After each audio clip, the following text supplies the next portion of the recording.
Welcome students. आज हम female internal reproductive organs के बारे में रीड करेंगे। फीमेल इंटरनल रिप्रोडक्टिव ऑर्गन ये बहुत ही इम्पोर्टेंट पार्ट होता है रिप्रोडक्टिव ऑर्गन्स का। अगर आप पूरे रिप्रोडक्टिव ऑर्गन्स के बारे में रीड करना चाहते हैं तो इसके लिए मैंने एक अलग से वीडियो बनाया है फीमेल रिप्रोडक्टिव ऑर्गन्स का, जिसका लिंक मैं नीचे डिस्क्रिप्शन बॉक्स पर दे दूँगी, आप रीड कर लीजिएगा। स्टूडेंट्स, जैसे कि पिक्चर में आप क्लियरली देख सकते हैं, फीमेल इंटरनल रिप्रोडक्टिव ऑर्गन्स में कौन कौन से ऑर्गन्स आते हैं। इसमें यूट्राइन कैविटी रहता है, यूट्रस, सर्विक्स रहेगा, स्टमस रहता है, फैलोपियन ट्यूब्स के बारे में हम रीड करेंगे और ओवरीज के बारे में रीड करेंगे। आप पिक्चर में देख सकते हैं वजाइना का स्ट्रक्चर।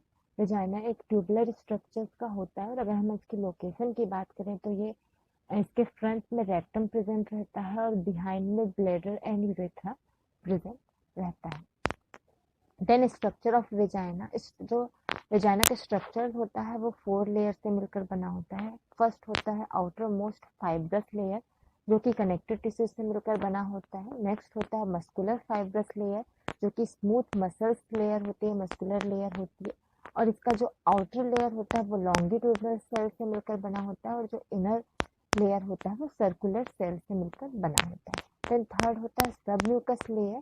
इसमें बहुत सारे स्किन फोल्डिंग्स देखने को मिलते हैं जिसे हम रुगा कहते हैं, और साथ ही साथ ये जो रुगा रहता है ये स्पर्म के मोबिलिटी के लिए बहुत ही ज़्यादा हेल्पफुल रहता है। फिर नेक्स्ट होता है म्यूकस कोट। म्यूकस कोट जो होता है वो सबसे इनर स्ट्रक्चर होता है, लेकिन इसमें किसी भी तरीके का सिक्रेटिंग ग्लैंड देखने को नहीं मिलता है वेजाइना में। फिर भी ये हमेशा मॉइस्ट रहता है, क्योंकि सर्विक्स में जो म्यूकस ग्लैंड्स प्रेजेंट रहते हैं उसके सिक्रीशन के थ्रू जो वेजाइना रहता है वो उसको मॉइस्ट बना के रखते हैं।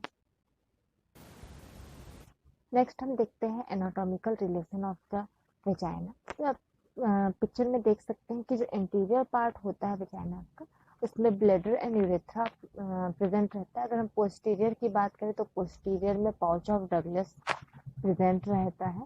अगर सुपीरियर की बात करें तो वेजाइना के जो अपर पार्ट है उसमें यूट्रस प्रेजेंट रहता है, और इंफीरियर की बात करें तो एक्सटर्नल जेनिटल ऑर्गन प्रेजेंट रहते हैं।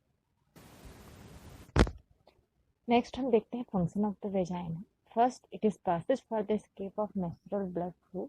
ये मेंस्ट्रुअल ब्लड फ्लो को पास होने में हेल्प करता है। Next, it receive the penis during intercourse.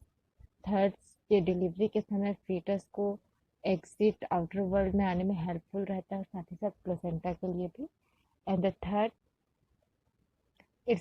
ये फीटस को वेजाइना के थ्रू नीचे यूट्रस से नीचे की तरफ आने में हेल्पफुल रहता है।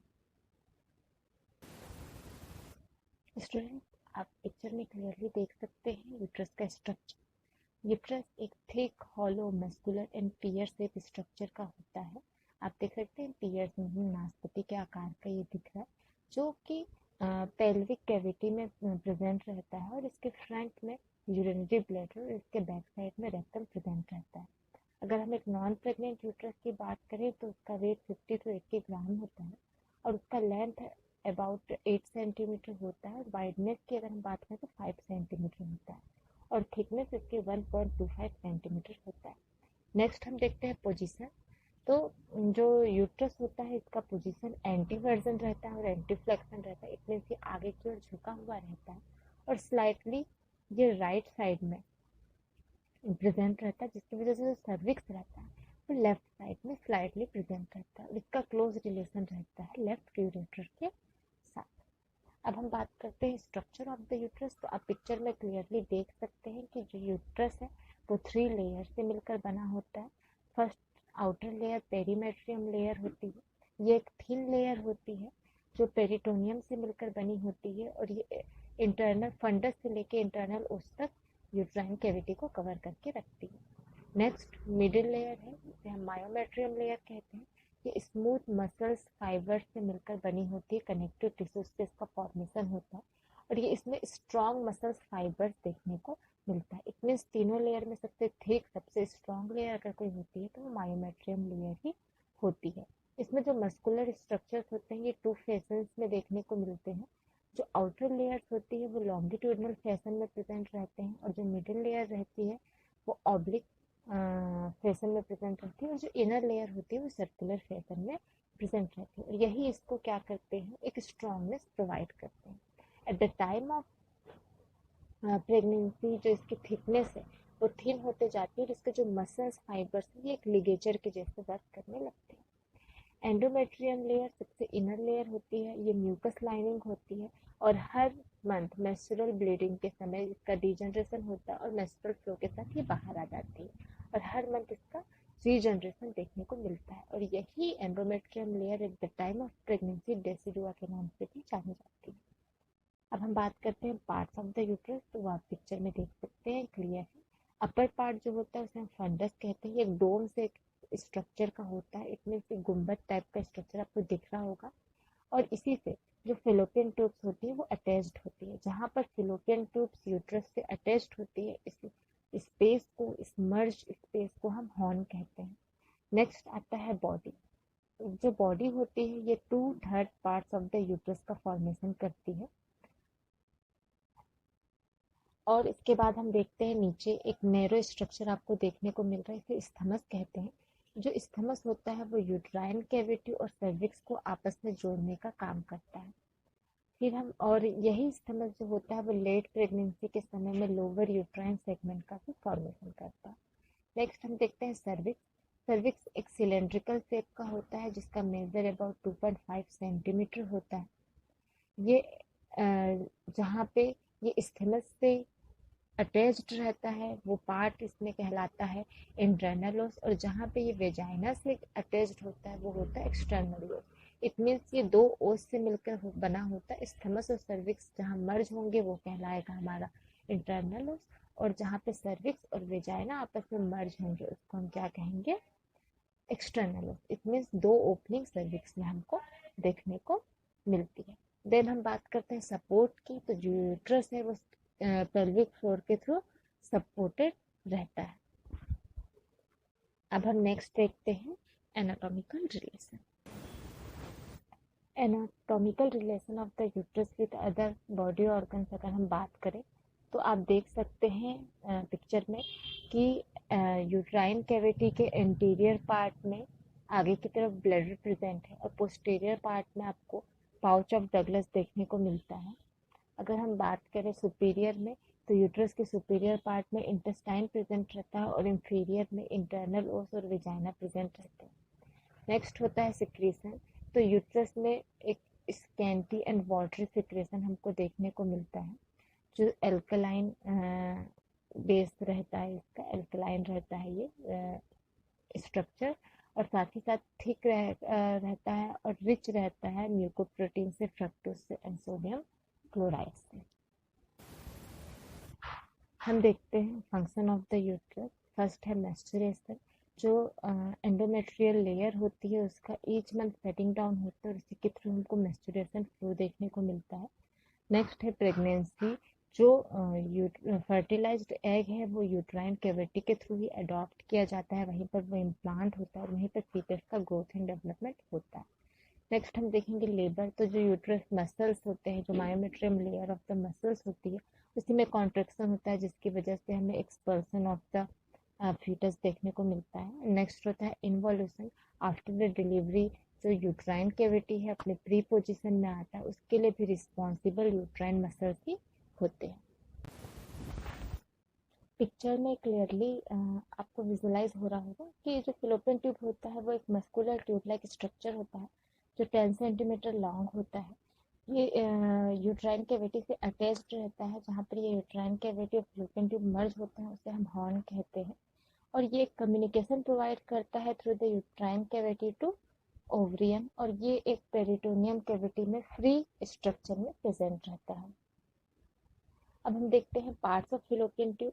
तो हम अपर से लोअर साइड की तरफ देखेंगे। फर्स्ट होता है इंट्राम्यूरल स्ट्रक्चर। ये narrowest part of the fallopian tube होता है जिसका लेंथ 1.5 सेंटीमीटर होता है और डायमीटर 1 mm होता है। फिर आता है स्थमस। स्थमस एक स्ट्रेट स्ट्रक्चर होता है जिसका मेजरमेंट 2.5 सेंटीमीटर होता है और ये यूट्राइन वॉल पे ही प्रेजेंट रहता है। देन फिर हम आते हैं एम्पुला में। Ampulla widest part of the fallopian tube होता है, क्योंकि यहाँ पे फर्टिलाइजेशन अपनी जगह लेता है। ये 5 सेंटीमीटर लॉन्ग होता है और 6 mm वाइडनेस इसमें देखने को मिलती है। देन फिर आता है इन्फेंडिबुलम। इन्फेंडिबुलम एक फनल शेप स्ट्रक्चर्ड होता है जो 1 सेंटीमीटर डायमीटर का होता है, और इसमें 25 इरेगुलर फिंगर लाइक स्ट्रक्चर्स देखने को मिलते हैं। इसमें जो लॉन्गेस्ट फिंगर लाइक स्ट्रक्चर, जिसे हम फिम्बरी कहते हैं, जो लॉन्गेस्ट फिम्बरी रहता है, जो ओवरी से अटैच्ड रहता है, उसे हम ओवरियो फिम्बरी कहते हैं। यही जो फिम्बरी होता है, जब ओव्यूलेशन के समय फॉलिकल्स के थ्रू मैच्योर ओवम को रिलीज किया जाता है, तो ओवरियन फिम्बरी उसे सक करता है, फिलोपियन ट्यूब तक पहुंचाता है। देन अब हम देखेंगे structure of the uterine tube. तो structure of the uterine tube में क्लियर है कि ये 3 लेयर्स से मिलकर बना है। आउटर लेयर जो होती है वो सीरस लेयर कहलाती है। ये जो सीरस लेयर होती है, ये पेरिटोनियम से मिलकर बनी होती है। पेरिटोनियम जो होता है वो फिलोपियन ट्यूब को सुपीरियर, एंटीरियर, पोस्टीरियर सब तरफ से कवर करता है। सिर्फ इंफीरियर पार्ट जो होता है उसे ये कवर करके नहीं रखता है। देन मिडिल लेयर होती है। मिडिल लेयर मस्कुलर लेयर होती है, और ये 2 लेयर्स में प्रेजेंट रहती है। जो आउटर लेयर रहती है वो लॉन्गिट्यूडनल फैशन में प्रेजेंट रहती है, और जो इनर होती है वो सर्कुलर फैशन में प्रेजेंट रहती है। जो सर्कुलर फाइबर्स होते हैं ये जैसे जैसे आगे की तरफ बढ़ती जाती है थिन होते जाते हैं। जैसे कि स्थमस में 0.5 mm थिकनेस इसमें देखने को मिलती है, और जैसे जैसे ये फिम्बरी तक पहुंचते हैं तो इनमें 0.1 mm थिकनेस देखने को मिलती है। जो इनर लेयर होता है वो म्यूकस मेम्ब्रेन का होता है, और इसमें ट्यूबल सिक्रीशन देखने को मिलता है, जिसमें protein, sodium bicarbonate, lactate, pyruvate and trypsin ये सारे प्रेजेंट रहते हैं। सारे आयंस जो हैं इसमें देखने को मिलते हैं, और इसका जो सिक्रीशन है ये ओवरियन हार्मोन्स के थ्रू रेगुलेट किया जाता है। देन अब हम देखते हैं आगे फंक्शन। नेक्स्ट हम देखते हैं anatomical relation of the fallopian tube with other organ. तो इसके एंटीरियर, पोस्टीरियर एंड सुपीरियर जो पार्ट होते हैं उसमें पेरिटोनियम, कैविटी और इंटेस्टाइन पाया जाता है। अगर हम लेटरल साइड की बात करें तो इसमें साइड वॉल में हम पेल्विस देखने को मिलता है। इंफीरियर में broad ligaments and ovaries present रहते हैं। मिडिल में इसके यूट्रस, यूट्राइन कैविटी प्रेजेंट रहता है, और इसको सपोर्ट अगर हम देखें तो सपोर्ट इसको यूट्रस के थ्रू ही मिलता है। Function of uterine tube or fallopian tube. It pushes or transports the ovum from ovary to uterine cavity. जब मेच्योर ओवम रिलीज होता है ओवरी से तो उसका ट्रांसपोर्ट फिलोपियन ट्यूब के थ्रू ही होता है। नेक्स्ट, ये स्पर्मेटोजोवा को फर्टिलाइजेशन के लिए रिसीव करता है। थर्ड, एम्पुला में ये फर्टिलाइजेशन के लिए स्पेस और साइट प्रोवाइड करता है। Last, tubal secretion from a medium for capacitation और sperm and maturation of morula. ये कैपेसिटेशन ऑफ स्पर्म के लिए मीडियम प्रोवाइड करता है, साथ ही साथ मारुला के मैच्योरेशन के लिए ये हेल्पफुल रहता है। ओवरीज पेयर सेक्स ग्लैंड्स होते हैं, क्योंकि ग्लैंड्स इसलिए क्योंकि इससे बहुत सारे हार्मोन सिक्रीट होते हैं जो हमारी बॉडी के रिक्वायरमेंट के लिए बहुत ही ज़्यादा नीडफुल रहते हैं। ये एक आमंड शेप का ऑर्गन रहता है जो कि यूट्रस के ईच साइड में प्रेजेंट रहता है। ये पेल्विक फिन के बिलो में प्रेजेंट रहता है और इनफंडिबुलम के नियर में रहता है। और इसके अगर हम मेजरमेंट की बात करें तो ये approximately 4 centimetre long, 3 centimetre wide और 2 सेंटीमीटर थिक होता है, और इसका जो वेट है वो 5 to 10 ग्राम के बीच में रहता है। ये इंट्रा पेरिटोनियल ग्लैंड होता है, पेरिटोनियम कैविटी में प्रेजेंट रहता है, और एट द रिप्रोडक्टिव एज में ही इसका ये मेजरमेंट देखने को मिलता है, क्योंकि आफ्टर द मेनोपॉज जो ओवरीज होते हैं ये श्रिंक हो जाते हैं और इनका जो साइज होता है वो कंसाइज हो जाता है। ये ओवरीज जो होती है वो 2 लेयर से मिलकर बनी होती है। जो इनर लेयर होती है वो मेडुला होती है, और जो आउटर लेयर होती है वो कॉर्टेक्स कहलाती है, लेकिन ये बहुत ही ज़्यादा मर्ज होते हैं जिसकी वजह से ये क्लियरली डिफाइन नहीं होते हैं। Ovary single layer of cubical cell से कवर्ड रहती है, जिसे हम जर्मिनल एपिथेलियम कहते हैं। At the time of birth each ovary 2 lakh to 7 lakh primordial follicles contain करती है, जिसका डायमीटर 18 to 24 माइक्रॉन्स होता है, जिसमें से सिर्फ 400 पेरीमोर्डियल फॉलिकल्स जो होते हैं वो प्यूबर्टी की एज में मैच्योर हो पाते हैं और एक मैच्योर एग को रिलीज कर पाते हैं। ये जो मैच्योर फॉलिकल्स होता है इसे हम ग्राफियन फॉलिकल्स के नाम से जानते हैं। ये ग्राफियन फॉलिकल्स एस्ट्रोजन प्रोजेस्टेरॉन जो ओवन को हार्मोन्स को सिक्रीट करते हैं। अगर आप और ज़्यादा हार्मोन्स के बारे में और फॉलिकल्स के बारे में, ओवरीज के बारे में रीड करना चाहते हैं तो मैंने एक अलग से वीडियो बनाया है मेंस्ट्रुअल साइकिल का, जिसका लिंक मैं नीचे डिस्क्रिप्शन बॉक्स में दे दूंगी, आप रीड कर सकते हैं। At the time of birth जो पेरीमोर्डियल फॉलिकल्स पाए जाते हैं, जब मेंस्ट्रुअल साइकिल स्टार्ट होता है तो वो डेवलप होते हैं प्राइमरी फॉलिकल्स में कन्वर्ट हो जाते हैं। ये जो प्राइमरी फॉलिकल्स होता है ये अपने सराउंडेड में एक पॉलीसेकेराइड का कोट डेवलप करता है जिसे हम जोना पेलुसिडा कहते हैं। Then primary follicles secondary follicles में डेवलप होता है और सेकेंडरी फॉलिकल्स में जो ग्रेन्यूल सेल्स होते हैं वो ओसाइट्स के चारों ओर एक फ्लूइड फिल्ड स्पेस प्रोवाइड करते हैं जिसे हम एंट्रम फॉलिकुलाई कहते हैं। आप पिक्चर में देख सकते हैं, क्लियर होगा, ये ग्राफियन फॉलिकल्स में देखने को मिलता है। देन हम उसके बाद और जब डेवलप होता है तो वो टर्सरी फॉलिकल्स में कन्वर्ट हो जाता है, जिसका जो डायमीटर होता है वो 16 to 25 mm इन साइज में हो जाता है। यही हमारा मैच्योर ओसाइट्स डेवलप करता है। और ये जो पूरा प्रोसेस होता है ये फॉलिकल स्टिमुलेटिंग हार्मोन्स के थ्रू ही होता है। फॉलिकल स्टिमुलेटिंग हार्मोन जैसे कि नेम से क्लियर है, फॉलिकल को स्टिमुलेट करने का काम करता है। मतलब वो स्टिमुलेट करता है ताकि वो प्रॉपर ग्रोथ कर सके और मैच्योर एग रिलीज कर सके। और जैसे ही एक मैच्योर एग रिलीज होता है वैसे ही क्या होता है कि जो रप्चर्ड फॉलिकल होता है वो कार्पस लूटियम में कन्वर्ट हो जाता है। ये कार्पस लूटियम ही जो है वो प्रोजेस्टेरॉन हार्मोन्स को सिक्रीट करता है। 12 to 14 डेज के बीच में ओव्यूलेशन हो जाता है आफ्टर द मेंस्ट्रुएशन साइकिल। और उसके बाद जो फॉलिकल्स रप्चर हमारे पास रह जाते हैं ये कार्पस लूटियम रहता है। और 27 to 28 डेज में जो कार्पस लूटियम है उसमें डिजेनरेशन देखने को मिलता है। अगर फर्टिलाइजेशन नहीं होता है तो एंडोमेट्रियम लेयर और कार्पस लूटियम डिजेनरेट होकर मेंस्ट्रुअल ब्लीडिंग के थ्रू पास आउट हो जाते हैं। नेक्स्ट हम देखते हैं फंक्शन ऑफ द ओवरी। तो function during reproductive period the ovary discharge mature ovum at each menstrual cycle. Clear है कि जो ओवरी होती है वो ईच मेंस्ट्रुअल साइकिल में एक मैच्योर ओवम डिस्चार्ज करती है। सेकेंड, ये प्रोडक्शन ऑफ सेक्स हार्मोन्स में भी हेल्पफुल रहती है, जैसे एस्ट्रोजन एंड प्रोजेस्टेरॉन जो हार्मोन्स होते हैं वो सिक्रीट करते हैं ताकि जो ये एस्ट्रोजन और प्रोजेस्टेरॉन हार्मोन्स ही एंडोमेट्रियम लेयर को प्रिपेयर कर सके, 1 to 2 mm थिक कर सके ताकि वहाँ पर जो फर्टिलाइज्ड एग है वो इजीली जाके इम्बेंडिंग और इम्प्लांट हो सके। Thank you students, I hope कि ये वीडियो आपके लिए हेल्पफुल रहा होगा और इस सब्जेक्ट से रिलेटेड आपके सारे कॉन्सेप्ट क्लियर हो गए होंगे। आप और किस टॉपिक में वीडियोस देखना चाहते हैं आप कमेंट्स बॉक्स में ज़रूर बताइएगा। और आपको ये वीडियो अगर पसंद आए तो इसे लाइक करना और मेरे चैनल को सब्सक्राइब करना नहीं भूलिए। Thank you.